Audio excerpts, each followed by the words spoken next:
So if you've been following my series, you may be wondering at this point, I thought this was supposed to be about falls, mounds, and stones. I swear to you, I'm getting to that. But first, after my oldest friend Gwennon and I left the Rustic Stomp Music Festival in Wareham, we headed toward the New Forest on the recommendation of our camping buddy, Plug-in Dave. Dave and his friend Tommy told us we absolutely had to see Avebury and Burley. Avebury being a village built within a stone circle, and Burley being one of the witchiest towns in South England.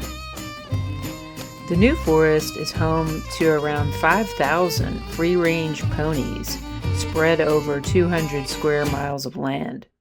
Funny thing about the New Forest, it was actually dedicated by William the Conqueror, so that makes it around 947 years old.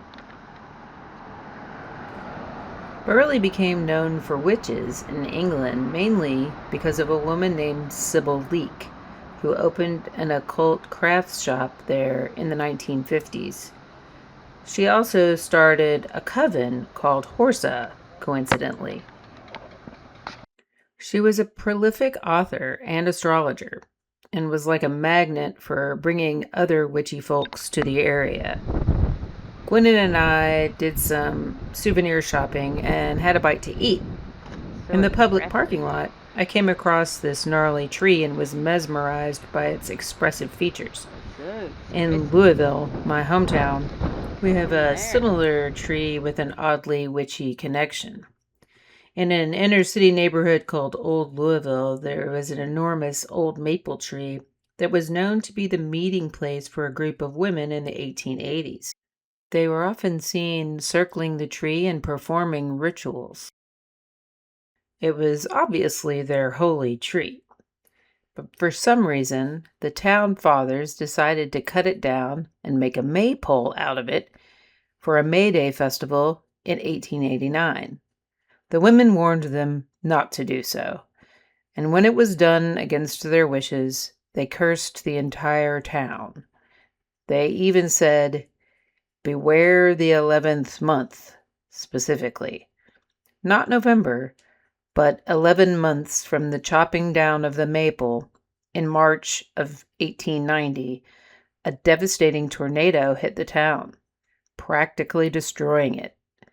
It is said that during the storm, a lightning bolt hit the stump of the grand old maple, and the gnarled tree we see today grew from it.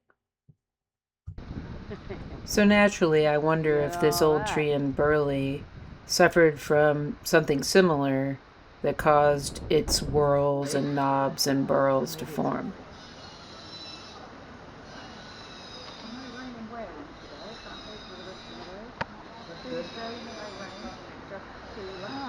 Is that a pine?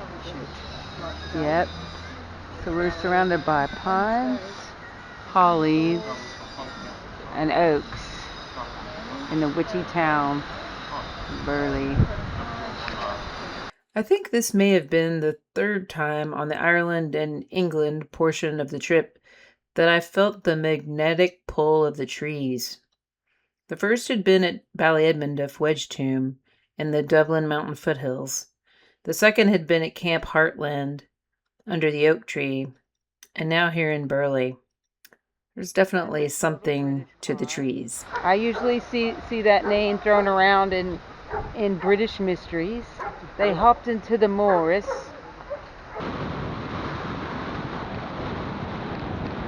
After a pasty, we went off to the New Forest cider shop. I wanted to sample the local wares, and we had some time to kill before meeting up with Gwennon's friends Samson and Sachko in Bournemouth. In addition to the cider shop, there was a gorgeous working farm and a B&B. If I ever come back to explore the New Forest, this may be the spot for my vacation headquarters. Look at these crazy little... I know, thatched hut trailers, adorbs. Look at that. Look at his little feet. Yeah, this is the cutest. What you doing, buddy? Look at your foot. What? What you doing? Look at that cute little box. And these. It's a cute little farm. Very cute. Very cute.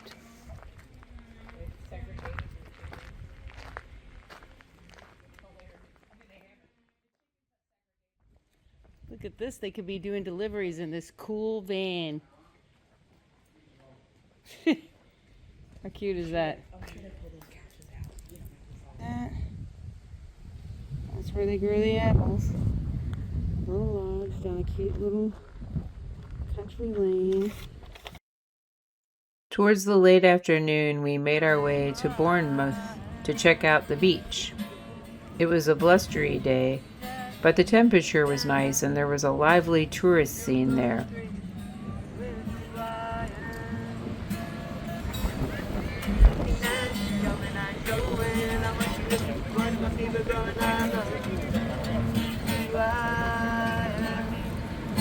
How many corners do I have to turn? How many times do I have to learn?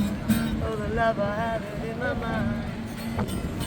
Hope you'll understand. Hope you'll understand. Happiness, oh, less, just a change, something in my living. Happiness, coming and going. I want you to watch me keep it going. I know. Nice. Thank you so got a good much. voice. Very nice voice. Thank you very much. Have a lovely day. You too.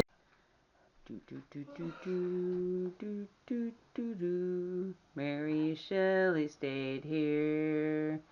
Mary Shelley from Frankenstein. After that, we checked into the Kingsley Hotel, an adorable B&B whose claim to fame is that Mary Shelley once stayed there, visiting her son and his wife who lived in the suburb of Boscombe in the mid-1800s. Mary Shelley's remains are nearby at St. Peter's Church. 62 or something. It's not bad. Should have what?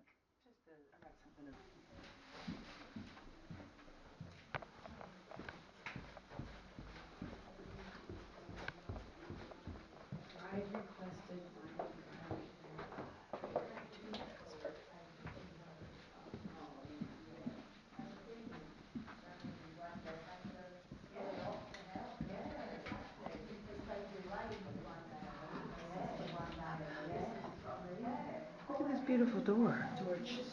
Oh, here, let me shut that. Look at that. Look at the door knocker. I know. It's a dolphin. Oh, you come. I don't care. No, it locks on its own, so. I just want to close it. It's so cute. It is. It's Mary Shelley's. It's where she stayed. We decided to Uber to Samson and Sachiko's because we were completely over driving for the day. Little did we know there would be more driving troubles ahead. Well, you work hard for your money, I know, because I've been driving today, and it's kind of scary driving around this town. Well, when you come from the United States where the roads are really wide. Did you? Where'd you live? I used to work for the cruise lines 10 years. Oh, cruise lines. Okay. Yeah. Yeah, also the United States, when you come down here, the roads are tight. Mm-hmm. They are. The payments are, it's like a joke. Right. Why did I just from? We're from Kentucky. Kentucky. Yeah. I've been all over the state. I mean, Oh, okay. A few moments later. Sachiko and Samson were the world's greatest hosts, and I failed to get even a single picture of them. But they did recommend a bar close to our hotel called Chaplin's if we were itching to check out the local nightlife. As I was already 3 sheets to the wind, this turned out to be an absolute banger when the DJs began to play 80s new wave and post-punk. Surely they pegged me for the fangirl I was and still am.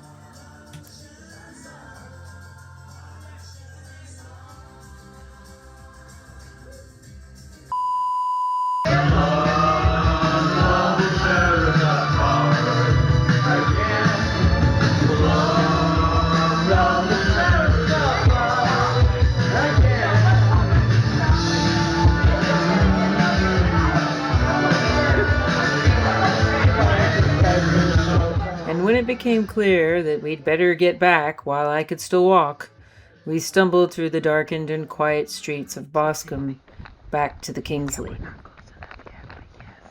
We were surprised by the sight of the Lemur Lodge, mostly because we'd just been praising Samson and Sachiko, who Gwynin had met in Madagascar.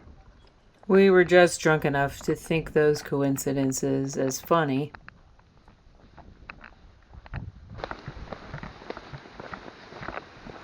And then suddenly we were back, ready to crash, and unprepared for the heavenly sights we were about to see the next day.